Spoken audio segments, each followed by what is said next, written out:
We are all dependent on the natural world. Every breath of air we take, every mouthful of food we eat, depends upon a healthy natural world.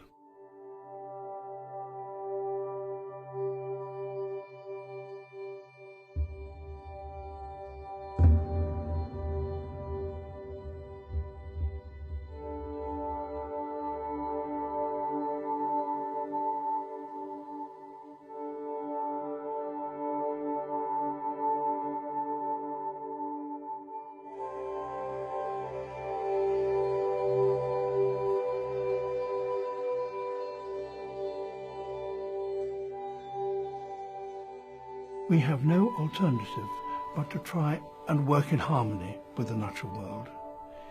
If we ignore its requirements, if we tread roughshod over it, if we simply destroy it when it gets in our way, we will pay the price. Some might say we are already paying the price.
Now is the time to make amends, and now is the time to listen to our conscience.